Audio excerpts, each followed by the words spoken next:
Welcome back to Gardner's History Garden's AP World History Unit 1 Deep Dives.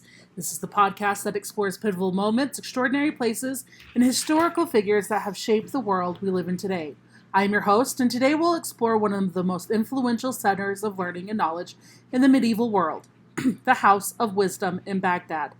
This legendary institution was at the heart of the Islamic Golden Age and played a crucial role in preserving and expanding knowledge in science, philosophy, mathematics, and more. The House of Wisdom, or Bayat al-Hikmah in Arabic, was founded during the reign of the Abbasid Caliphate, al-Ma'mun, in the early 9th century, at a time when the Abbasid Caliphate was at the height of its power. Baghdad, the empire's capital, became a beacon of intellectual and cultural exchange. Al-Ma'mun, who ruled from 813 to 833, understood the importance of knowledge for the prosperity of his empire, and so he established an institution to house scholars, translators, and scientists. The House of Wisdom wasn't just a library, though. It was an intellectual hub. The aim was to collect, translate, and preserve knowledge from across the world, particularly from ancient Greek, Persian, Indian, and Egyptian sources. Al-Ma'mun encouraged scholars to translate works of philosophy, science, and mathematics from Greek into Arabic, creating a bridge between ancient knowledge and Islamic scholars. What's fascinating about the House of Wisdom is that it wasn't just a collection of books. It was a think tank, a place for intellectuals of all faiths and backgrounds, Muslims, Christians, Jews, and even Zoroastrians working together on scientific and philosophical advancements. Scholars at the House of Wisdom were instrumental in the translation movement. One of the key players in this process was a Christian scholar named Hunyan ibn Ishaq, who was an expert in translating Greek medical texts into Arabic. His work in translating Galilean medical writings helped to preserve critical knowledge about medicine and human anatomy. However, the House of Wisdom didn't just focus on preserving the knowledge of the ancient world. They expanded upon it. One of the most renowned scholars to work there was Al-Khwarizmi, a Persian mathematician and astronomer, often referred to as the father of algebra. He wrote Al-Kitab al-Mukhtasar fi Hasab al-Jar Bar wal Mal-Karabala, a foundational text on algebra, which introduced systematic solutions to linear and quadratic equations. His work not only advanced mathematics, but also had a profound influence on later European developments in the field. Another important figure was Al-Razi, a Persian physician who made groundbreaking advances in medicine. His work on smallpox and measles set the stage for later research in immunology, and his medical encyclopedia, Kitab al-Hawi, was used as a reference throughout Europe and the Islamic world for centuries. The House of Wisdom also nurtured advancements in astronomy.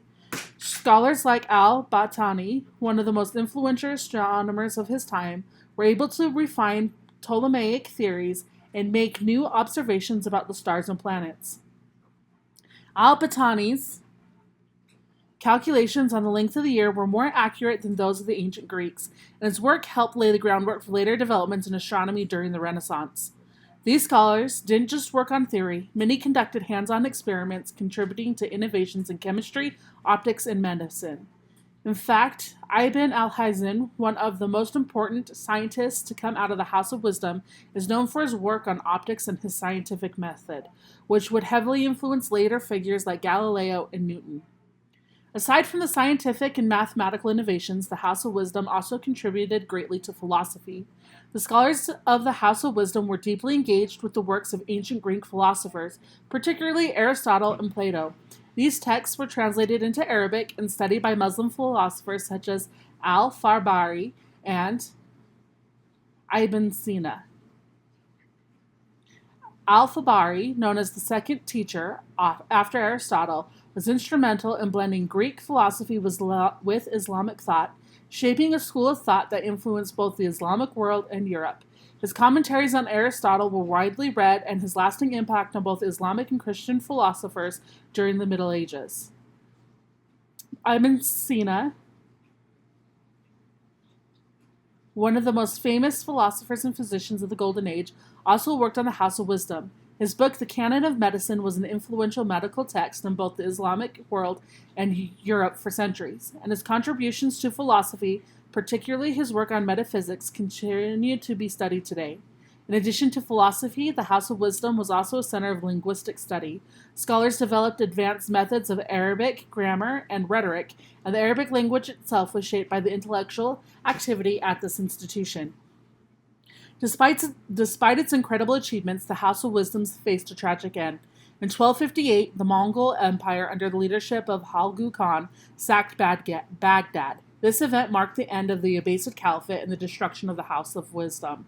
The Mongols, in their conquest of Baghdad, destroyed the library and killed many of its scholars. The city itself was ravaged, and with it, a major intellectual hub of the medieval world was lost. It's said that the library's books were thrown into the Tigris River, and the river ran black with ink for days, symbolizing the loss of knowledge. While the destruction of the House of Wisdom was a tragic blow to the Islamic world, many of the works had been translated and preserved there lived on. They were copied and spread throughout the Islamic world and influenced the intellectual development of both the Islamic and European worlds. After its physical destruction, the legacy of the House of Wisdom endures. The translation and original works produced at the institution formed the basis for much of the scientific and philosophical developments in both Islamic and in Europe. In fact, many historians argue that the House of Wisdom played a crucial role in the European Renaissance. The translation of Arabic texts into Latin, particularly those that had originated from the House of Wisdom, helped to introduce the works of ancient Greek philosophers and Muslim scholars to Europe, sparking new developments in science, philosophy, and medicine. The House of Wisdom stands as a testament to the power of intellectual curiosity and collaboration. It was a space where knowledge transcended borders, where scholars of different faiths and cultures worked together for the betterment of society, and while the House of Wisdom was destroyed, the ideas and innovations born there continue to influence us to this day. In conclusion, the House of Wisdom in Baghdad was not just a library, but an intellectual beacon in the medieval world, fostering advancements in science, mathematics, philosophy, and more. It played a pivotal role in preserving and expanding the knowledge of ancient civilizations, and its legacy continues to resonate across cultures and disciplines. Thank you for joining me on today's episode, and if you found the story about the House of Wisdom and its incredible contributions to the world fascinating, be sure to like and subscribe for more tales of history's greatest centers of learning and their lasting impacts. Until next time, I'm reminding you to never stop exploring the past and its influences on the present.